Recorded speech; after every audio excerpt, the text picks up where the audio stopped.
ടിപ്പു സുൽത്താൻ്റെ നാട്ടിൽ ആകാശമിഠായിക്ക് തിരിതെളിഞ്ഞു. 35ാമത് കോട്ടയം റവന്യൂ ജില്ലാ സ്കൂൾ കലോത്സവം ആകാശമിഠായി ഇമ്മിണി വലിയ ഒന്ന് MLA CK ആശ ഉദ്ഘാടനം ചെയ്തു.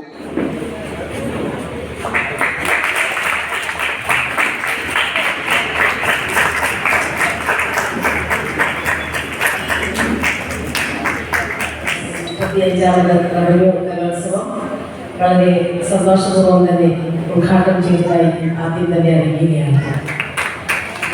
സ്വാഗത പ്രസംഗത്തിൽ സൂചിപ്പിച്ചതുപോലെ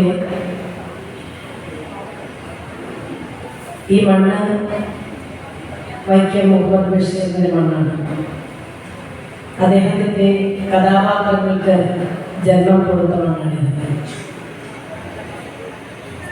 ആ മണ്ണിൽ ഈ കലകളുടെ ഉത്സവം അരങ്ങേറുമ്പോൾ അതിന് വളരെയേറെ പ്രത്യേകതയുണ്ട് എന്ന് നമുക്കെല്ലാവർക്കും അറിയാം. ഇവിടെ സൂചിപ്പിച്ചതുപോലെ തന്നെ ഈ കലോത്സവത്തിന്റെ പേര് തന്നെ അതിനെ അന്വർത്ഥമാക്കുന്ന ഒരു പേരാണ്. Thalayolaparambu AJ John memorial girls higher secondary സ്കൂളിൽ നടന്ന ചടങ്ങിൽ ജില്ലാ പഞ്ചായത്ത് പ്രസിഡന്റ് KV ബിന്ദു അധ്യക്ഷത വഹിച്ചു. ഇത് കുട്ടികളുടെ കലാമത്സരമാണ്. അതുകൊണ്ട് അതിനെ ആ രീതിയിൽ തന്നെ കാണേണ്ടതുണ്ട്. മത്സരങ്ങളിൽ പങ്കെടുക്കുക എന്നുള്ളതാണ് ഏറ്റവും പ്രധാനപ്പെട്ട കാര്യം. അതിനപ്പുറത്തേക്ക് ഈ മത്സരത്തെ കൊണ്ട് എത്തിക്കരുത് എന്നൊരു അഭ്യർത്ഥന കൂടി ഈ അവസരത്തിൽ പറയുകയാണ്. ഞാൻ ഒന്നുകൂടി ആവർത്തിക്കുകയാണ്, കുട്ടികളുടെ കലാമത്സരമാണ്. അത് രക്ഷിതാക്കളുടെ കലാമത്സരമായി മാറരുത്, അധ്യാപകരുടെ കലാമത്സരമായി മാറരുത്. ഇത് സ്കൂൾ കലോത്സവം എന്ന് പറയുന്നത് നമ്മുടെ കുട്ടികൾ അവതരിപ്പിക്കുന്ന കലാമത്സരം തന്നെയാണ്. അതിൽ പങ്കെടുക്കുന്ന മുഴുവൻ കുട്ടികൾക്ക് വിജയാശംസകൾ നേർന്നുകൊണ്ട് ജില്ലാ പഞ്ചായത്ത് വൈസ് പ്രസിഡന്റ് ജോസ് പുത്തങ്കാല, സ്ഥിരം സമിതി അധ്യക്ഷ PS Pushpamani, DD in charge MR Sunimol, RDD Viji തുടങ്ങിയവർ സംസാരിച്ചു.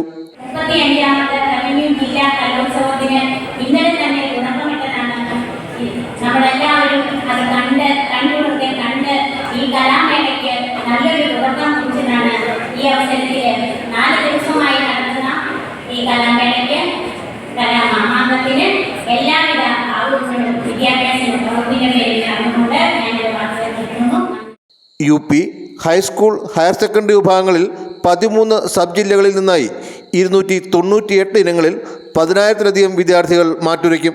5 പുതിയ ഗോത്രകലകളെ കൂടി ഇത്തവണ മത്സര ഇനമായി ഉൾപ്പെടുത്തിയിട്ടുണ്ട്.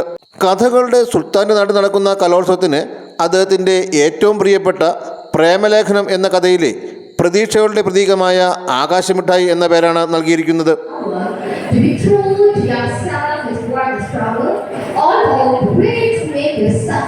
अच्छे रिश्ता माता पिता सबके साथ परिवारों के साथ अच्छी रिश्ता रखते हुए फोन को एक सीमा तक उपयोग करते हैं, तकनीक को एक सीमा तक उपयोग करते हैं.